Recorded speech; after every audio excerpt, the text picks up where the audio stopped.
हाँ जी प्यारे बच्चों, जिमें कि तुहानू पता है अपनी पॉलिटी की सीरीज़ चल रही है। सारे एग्जाम के लिए कॉम्पीटेटिव एग्जाम्स ने उन्होंने लिए बहुत ही इंपॉर्टेंट है। पिछले लैक्चर के आपां कीता सीगा कुछ फैक्चुअल क्वेश्चन सीगे जिहड़े कॉन्सटेंट असैंबली ते कॉन्स्टिट्यूशन ते कर रहे सीगे। ठीक है, उत्थों ही आपां शुरू करांगे इसनूं। जिहड़ी असैंबली सीगी इहनूं लगभग 2 साल 11 महीने ते 18 दिन लगे सीगे संविधान बनाउण ते। ठीक है, तो कॉस्ट जिहड़ी आई सी इहदे उपर किन्नी आई सीगी 64 लाख रुपए की कॉस्ट आई सी संविधान बनाउण दे उपर जी। ठीक है, उस तो बाद जदों कॉन्स्टिट्यूशन बना लिया गया तो कॉन्स्टेंट असैंबली पार्लीमेंट के तौर पर काम करना शुरू करता। 26 जनवरी 1950 तो लैके मतलब अगे जिमें अज की पार्लीमेंट काम करती आ उवें ही उन्हें काम करना शुरू करता सीगा। जिहड़े 1952 के जरनल इलैक्शन सी उदों तक वो साडी पार्लीमेंट के तौर पर काम किया जी इन्हें। ठीक है, इस तो बाद 22 कमेटियां सीगियां कॉन्स्टेंट असैंबली दे विच 22 कमेटियां सीगियां जिहड़ियां कि संविधान बनाउण दे विच अलग अलग तरह दियां सी। चों 7 तां 7 मेजर सीगियां ते 15 माइनर सीगियां जी, जिहड़े निक्के मोटे ਕੰਮਾਂ ਨੂੰ ਦੇਖਦੀਆਂ ਸੀ। ਤੇ ਇਹ ਸਟੀਅਰਿੰਗ ਕਮੇਟੀ ਜਿਹੜੀ ਸਟੀਅਰਿੰਗ ਕਮੇਟੀ ਸੀਗੀ ਇਹਦਾ ਜਿਹੜਾ ਚੇਅਰਮੈਨ ਸੀਗਾ ਇਹ M.K. ਮੁਨਸ਼ੀ ਸੀਗਾ। ਤੁਸੀਂ ਸੁਣਿਆ ਹੋਊਗਾ ਨਾਮ, ਬਹੁਤ ਹੀ ਇੰਪੋਰਟੈਂਟ ਪਰਸਨ ਸੀਗਾ M.K. ਮੁਨਸ਼ੀ। ਇਹਦੀ ਇੱਕ ਘਟਨਾ ਦੱਸਦਾ ਮੈਂ। ਸਰਦਾਰ ਵੱਲਭ ਭਾਈ ਪਟੇਲ ਕਿਉਂਕਿ ਜਦੋਂ ਫੰਡਾਮੈਂਟਲ साढ़े फंडामेंटल राइट्स बन रहे थे तो कमेटी का जोड़ा चेयरमैन सीगा वो सीगा सरदार वल्लभ भाई पटेल ते अंबेडकर जी ड्राफ्टिंग कमेटी के चेयरमैन सीगे।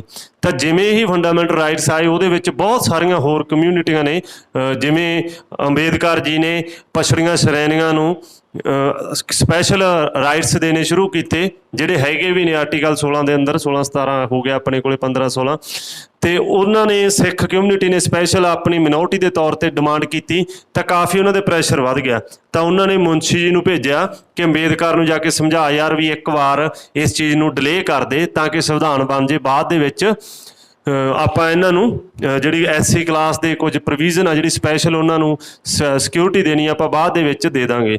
ਤਾਂ ਜਿਵੇਂ ਵੀ ਮੁਨਸ਼ੀ ਨੇ ਗੱਲ ਕੀਤੀ ਅੰਬੇਦਕਰ ਜੀ ਕੋਲ ਤਾਂ ਅੰਬੇਦਕਰ ਜੀ ਇਹਨਾਂ 'ਤੇ ਭੜਕੇ ਕਹਿੰਦੇ ਵੀ ਜਿਹੜੀ ਚੀਜ਼ ਮੈਂ ਡਰਾਫਟਿੰਗ ਦੇ ਵਿੱਚ ਕਰ ਚੁੱਕਿਆ है ना ਪਛੜੀਆਂ ਸ਼੍ਰੇਣੀਆਂ ਨੂੰ ਸਪੈਸ਼ਲ ਤਵੱਜੋ ਦਿੱਤੀ ਆ ਉਹਨੂੰ ਮੈਂ ਹਟਾ ਨਹੀਂ ਸਕਦਾ। ਤੁਸੀਂ ਮੈਨੂੰ ਹਟਾਉਣਾ ਚਾਹੁੰਦੇ ਹੋ ਤਾਂ ਮੈਂ ਪਾਸੇ ਹੋ ਜਾਣਾ। ਠੀਕ ਹੈ, ਤਾਂ ਇੰਨੀ ਗੱਲ ਫਿਰ ਉਹਨੇ ਕੀ ਕੀਤਾ ਮੁਨਸ਼ੀ ਨੇ ਜਾ ਕੇ ਪਟੇਲ ਨੂੰ ਦੱਸਿਆ ਤੇ ਪਟੇਲ ने बुलाया अंबेडकर जी नूं। ते जिवें अंबेडकर जी पटेल के दफ्तर च गए क्योंकि पटेल सरकार दे विच भी होम मिनिस्ट्री रखते सीगे ते कांग्रेस के भी बहुत सीनियर लीडर सीगे। ठीक है, तो पटेल कोले गए अजे गल शुरू ही होने लगी सीगी कि अंबेडकर जी ने पटेल दे मेज़ के उपर ले जाके अपना अस्तीफा रखता। ठीक है, तो कहिंदे जेकर तुसीं किसी भी पछड़ी श्रेणी के जिहड़े मैं प्रोविजन डालिया जे तुसीं इन्हां नूं हटाउणा ते तुसीं अपने तरीके नाल अपना संविधान जो मर्जी बनाओ मैं तुहाडे नाल नहीं चलांगा। ते नाल दी नाल ही पटेल ने उसनूं पाड़ता ते अंबेडकर जी नूं फुल फ्रीडम दित्ती आ भी तुसीं जो भी संविधान दे विच बनाउणा चाहुंदे हो फंडामेंटल राइट्स ते स्पैशल कोई सिक्योरिटी देना चाहुंदे हो सेफगार्ड देना चाहुंदे हो SC क्लास नूं तुसीं दे सकदे हो। ठीक है, तो यदा M.K. मुनशी आ जिहड़ा इन्हां दा बहुत वड्डा रोल रहा संविधान बनाउण दे विच। दूसरा आ जांदा रूल्स एंड प्रोसीजर कमेटी। ये हमेशा ही अज की तरह जिवें अज भी स्पीकर हुंदा जिहड़ा इहदा चेयरमैन हुंदा स्पीकर ही हुंदा लोक सभा का। ठीक है, तो राजिंदर प्रसाद जी उस टाइम ते एक तरह का स्पीकर का काम करते सी चाहे वो प्रेजिडेंट ही सीगे। ठीक है,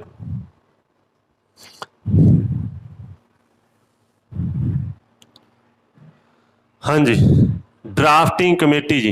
ड्राफ्टिंग कमेटी का मैं तुहानूं दस चुक्या। ड्राफ्टिंग कमेटी के जिहड़े chairman C doctor Bhimrao Ambedkar सीगे जी। बहुत इंपॉर्टेंट है, सब तो वध पुछया जाने वाला क्वेश्चन है पेपर दे विच। यूनियन पावर कमेटी के चेयरमैन जवाहर लाल नेहरू सी, पंडित जवाहर लाल नेहरू। जिथे भी शब्द यूनियन आ गया ठीक है इंटरनेशनल आ गया क्योंकि ये अपने टाइम के जवाहर लाल नेहरू इंटरनेशनल अफेयर भी इन्होंने कोल सी, प्रधानमंत्री सी ये। तो यूनियन का जिहड़ा जिथे भी यूनियन शब्द आया लगभग वो कमेटियां के चेयरमैन ही रहे ने जी। Union constitution committee on union constitution ਦੇ ਜਿਹੜੇ ਚੇਅਰਮੈਨ ਸੀ ਉਹ ਵੀ ਜਵਾਹਰ ਲਾਲ ਨਹਿਰੂ ਜੀ ਸੀਗੇ ਜੀ। ਇੱਥੋਂ ਇੱਕ ਕੁਐਸਚਨ ਜ਼ਰੂਰ ਆਉਂਦਾ ਹੁੰਦਾ। ਪਰ ਪ੍ਰੋਵਿੰਸ਼ੀਅਲ ਕੌਂਸਟੀਟਿਊਸ਼ਨ ਕਮੇਟੀ ਆ ਜਿਹੜੀ ਸਰਦਾਰ ਪਟੇਲ ਸੀਗੇ। ਪ੍ਰੋਵਿੰਸ਼ੀਅਲ ਇੱਕ ਤਰ੍ਹਾਂ ਨਾਲ ਜਿਹੜੇ ਅੰਗਰੇਜ਼ਾਂ ਦੇ ਥੱਲੇ ਜਿਹੜੇ ਸੀਗੇ ਸਟੇਟ, ਤੇ ਸਟੇਟਾਂ ਦਾ ਜਿਹੜਾ ਦੇਖ ਦਿਖਾ ਸੀਗਾ ਉਹ ਪਟੇਲ ਕੋਲੇ ਸੀਗਾ। ਇਹਨਾਂ ਕੋਲੇ ਹੋਮ ਮਿਨਿਸਟਰੀ ਵੀ ਸੀਗੀ, ਠੀਕ ਹੈ। ਇਸ ਕਰਕੇ ਪ੍ਰੋਵਿੰਸ਼ੀਅਲ ਕੌਂਸਟੀਟਿਊਸ਼ਨ ਕਮੇਟੀ ਦੇ ਚੇਅਰਮੈਨ ਪਟੇਲ ਸੀਗੇ ਜੀ। ਫੰਡਾਮੈਂਟਲ ਰਾਈਟਸ ਦੇ ਉੱਪਰ ਜਿਹੜੀ ਕਮੇਟੀ ਬਣੀ ਹੈ ਇਹਨਾਂ ਦੇ ਵੀ ਜਿਹੜੇ ਚੇਅਰਮੈਨ ਸੀ ਵੱਲਭ ਭਾਈ ਪਟੇਲ ਹੀ ਸੀਗੇ ਜੀ। ਸਰਦਾਰ ਵੱਲਭ ਭਾਈ ਪਟੇਲ ਹੀ ਸੀਗੇ। ਫੰਡਾਮੈਂਟਲ ਰਾਈਟਸ ਦੇ ਉੱਪਰ ਜਿਹੜੀ ਕਮੇਟੀ ਬਣੀ ਸੀਗੀ।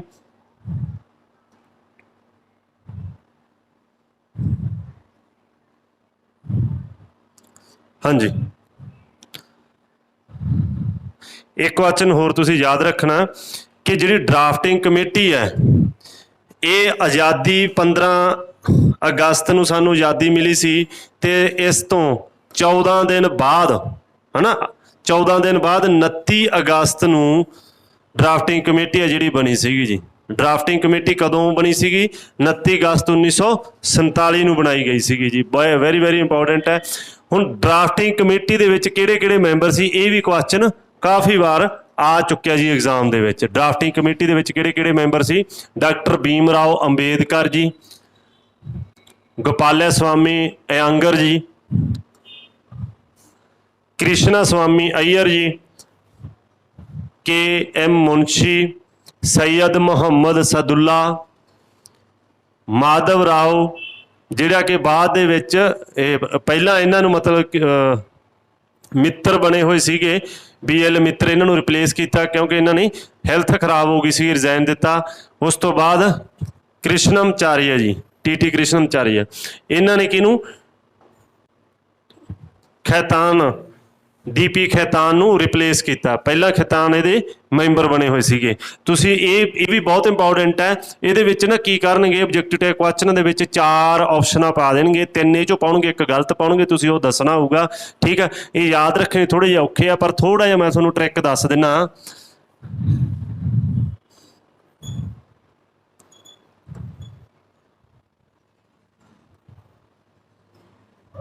ਹੈ ਨਾ, ਬਾਂਦਰ, ਬਾਂਦਰ ਯਾਦ ਕਰ ਲਿਓ, ਠੀਕ ਹੈ। ਬਾਂਦਰ ਕਿਹਨੂੰ ਲੈ ਕੇ ਮਿਲਿਆ? ਹਾਂ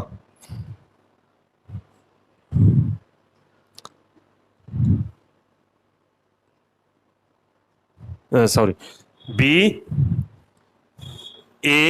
ਤੇ N, ਬਾਂਦਰ।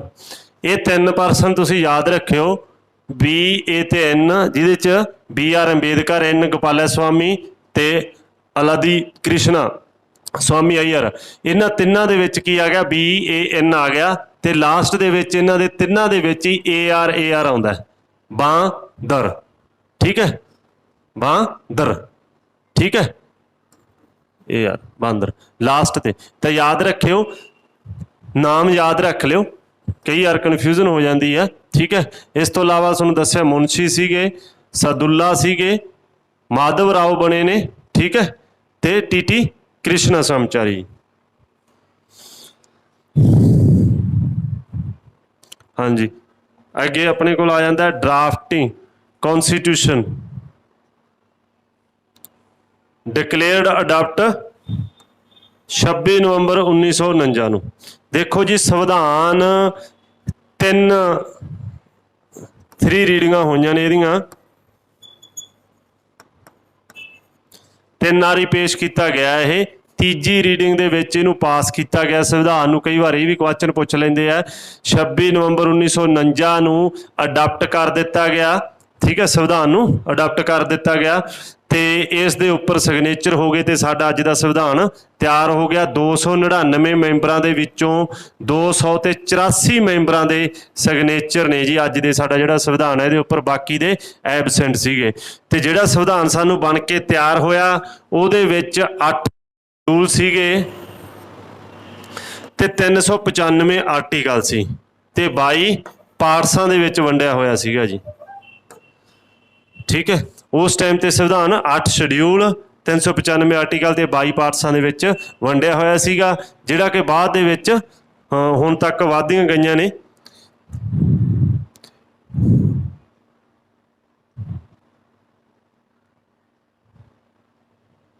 ਹਾਂਜੀ ਹਾਂਜੀ doctor Bhim Rao Ambedkar first law minister ਸੀਗੇ ਜੀ।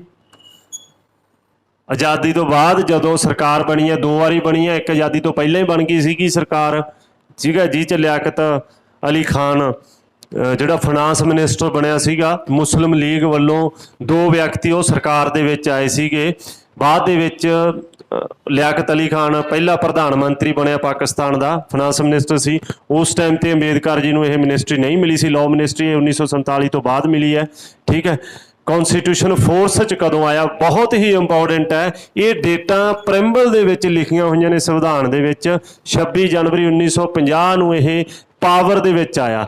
ਅਸਲ ਦੇ ਵਿੱਚ ਪਿੱਛੇ ਆਪਾਂ ਦੇਖਿਆ ਸੀਗਾ 26 ਨਵੰਬਰ ਦੀ ਡੇਟ ਦੇਖੀ ਸੀਗੀ, 26 ਨਵੰਬਰ 1949। ਇਸ ਟਾਈਮ ਤੇ ਇਹ ਤਿਆਰ ਹੋ ਗਿਆ ਸੀ ਬਣ ਕੇ, ਤੇ ਉਸ ਟਾਈਮ ਤੇ ਕੁਝ ਹਿੱਸਾ ਸੀਗਾ ਜਿਹੜਾ ਨਾਲ ਦੀ ਨਾਲ ਇੰਪਲੀਮੈਂਟ ਕਰਤਾ। ਇੱਕ ਤਾਂ ਸਿਟੀਜ਼ਨਸ਼ਿਪ ਸੀਗੀ, ਠੀਕ ਹੈ, ਸਿਟੀਜ਼ਨਸ਼ਿਪ ਹੋ ਗਈ, ਪਾਰਲੀਮੈਂਟਰੀ ਅਫੇਅਰ ਹੋ ਗਿਆ, ਇਲੈਕਸ਼ਨ ਹੋ ਗਏ। ਇਹ ਕੁਝ ਪ੍ਰੋਵੀਜ਼ਨ ਸੀਗੇ ਜਿਹੜੇ ਨਾਲ ਦੀ ਨਾਲ ਲਾਗੂ ਕਰਤੇ ਸੀਗੇ 26 ਨਵੰਬਰ 1949 ਨੂੰ। ਬਾਕੀ ਦਾ ਪੂਰਾ ਸੰਵਿਧਾਨ ਆ ਜਿਹੜਾ ਉਹ ਲਾਗੂ ਕਦੋਂ ਕੀਤਾ ਹੈ? 26 ਜਨਵਰੀ 1950 ਨੂੰ। ਇਹਦਾ ਇੱਕ ਕਾਰਨ ਸੀ ਕਿਉਂਕਿ 1929 ਦੇ ਵਿੱਚ ਕਾਂਗਰਸ ਦੀ ਇੱਕ ਬੈਠਕ ਹੋਈ ਸੀਗੀ ਲਾਹੌਰ ਦੇ ਵਿੱਚ ਰਾਵੀ ਦੇ ਕੰਢੇ, ਤੇ ਉਹ ਬੈਠਕ ਦੇ ਵਿੱਚ ਇਹ ਮੰਨਿਆ ਗਿਆ ਸੀਗਾ ਕਿ ਅਸੀਂ ਹਰ ਸਾਲ 26 ਜਨਵਰੀ ਨੂੰ ਗਣਤੰਤਰ ਦਿਵਸ ਮਨਾਇਆ ਕਰਾਂਗੇ ਹਰ ਸਾਲ, ਤੇ ਆਪਣਾ ਝੰਡਾ ਜਿਹੜਾ ਲਹਿਰਾਇਆ ਕਰਾਂਗੇ। ਤਾਂ ਰਾਵੀ ਦੇ ਕੰਢੇ ਤੇ ਤਿਰੰਗਾ ਝੰਡਾ ਲਹਿਰਾਇਆ ਗਿਆ 26 ਜਨਵਰੀ 1930 ਤੋਂ ਲਹਿਰਾਉਣਾ ਸ਼ੁਰੂ ਕੀਤਾ ਸੀ। ਇਸ ਲਹਿਰਾ ਰਹੇ ਸੀ, ਇਸੇ ਲਈ ਅਸੀਂ ਇਹ ਇੱਕ ਡੇਟ ਰੱਖੀ ਸੀਗੀ ਗਣਤੰਤਰ ਮਨਾਉਣ ਦੇ ਲਈ ਜੀ। ਠੀਕ ਹੈ। ਹੁਣ ਅਸੀਂ ਰਿਪਬਲਿਕ ਡੇ ਵਜੋਂ ਇਹਨੂੰ ਮਨਾਉਣੇ ਆ ਜੀ। 17 ਅਪ੍ਰੈਲ 1952 ਨੂੰ ਨਵੀਂ ਪਾਰਲੀਮੈਂਟ ਚੁਣੀ ਜਾਂਦੀ ਹੈ ਜੀ। ਨਵਾਂ ਇਲੈਕਸ਼ਨ ਹੁੰਦਾ ਲੋਕ ਸਭਾ ਦਾ। ਠੀਕ ਹੈ। ਤੇ 2 ਹਾਊਸ ਬਣ ਜਾਂਦੇ ਨੇ, ਜਿਹਦੇ ਵਿੱਚ ਮਈ 1952 ਦੇ ਵਿੱਚ ਹੋਂਦ 'ਚ ਆ ਜਾਂਦੇ ਨੇ ਜੀ। ਦੇਖੋ ਲਿਖਿਆ ਹੋਇਆ citizenship, election, provincial parliament, temporary, ਠੀਕ ਹੈ, ਟ੍ਰਾਂਜੀਸ਼ਨਲ ਪ੍ਰੋਵੀਜ਼ਨਸ, ਠੀਕ ਹੈ, ਇਹ ਸਾਰੇ ਇਮੀਡੀਏਟਲੀ ਇਫੈਕਟ 'ਚ ਲਿਆਂਦੇ ਗਏ ਸੀਗੇ ਜੀ। ਠੀਕ ਹੈ। ਤੇ ਬਾਕੀ ਦਾ ਕੀ ਸੀਗਾ? ਬਾਕੀ ਦਾ 26 ਜਨਵਰੀ ਨੂੰ ਕੀਤਾ ਸੀਗਾ ਜੀ। ਠੀਕ ਹੈ। ਤੇ ਇਹ ਅੱਜ ਦਾ ਆਪਣਾ ਲੈਕਚਰ ਸੀਗਾ, ਜਿਹਦੇ ਵਿੱਚ ਆਪਾਂ ਕੌਨਸਟੀਟਿਊਸ਼ਨ ਦੀ ਸਾਰੀ ਹਿਸਟਰੀ, ਕੌਂਸਟੈਂਟ ਅਸੈਂਬਲੀ ਸਾਰੇ ਆਪਾਂ ਉਹਦੇ ਵਿੱਚੋਂ ਕਰ ਚੁੱਕੇ ਹਾਂ। ਇਹਦੇ ਵਿੱਚੋਂ 1-2 ਕੁਐਸਚਨ ਜ਼ਰੂਰ ਹਰੇਕ ਐਗਜ਼ਾਮ ਦੇ ਵਿੱਚ ਪੁੱਛੇ ਜਾਂਦੇ ਨੇ। ਅਗਲਾ ਜਿਹੜਾ ਆਪਣਾ ਲੈਕਚਰ ਹੋਊਗਾ ਉਹ ਹੋਊਗਾ ਜੀ ਸੋਰਸ ਆਫ ਇੰਡੀਅਨ ਕੌਨਸਟੀਟਿਊਸ਼ਨ। ਇੰਡੀਅਨ ਕੌਨਸਟੀਟਿਊਸ਼ਨ ਆ ਜਿਹੜਾ ਇਹ ਕਿੱਥੋਂ ਲਿਆ ਗਿਆ ਹੈ ਨਾ, ਤੇ ਜਾਂ ਆਪ ਬਣਾਏ ਗਏ ਨੇ ਹਾਲਾਤਾਂ ਦੇ ਹਿਸਾਬ ਨਾਲ ਕੁਝ ਪ੍ਰੋਵੀਜ਼ਨ। ਇਹ ਅਗਲੇ ਲੈਕਚਰ ਦੇ ਵਿੱਚ ਆਪਾਂ ਕਰਾਂਗੇ। ਸਾਰੇ ਬੱਚਿਆਂ ਦਾ ਧੰਨਵਾਦ ਜੀ।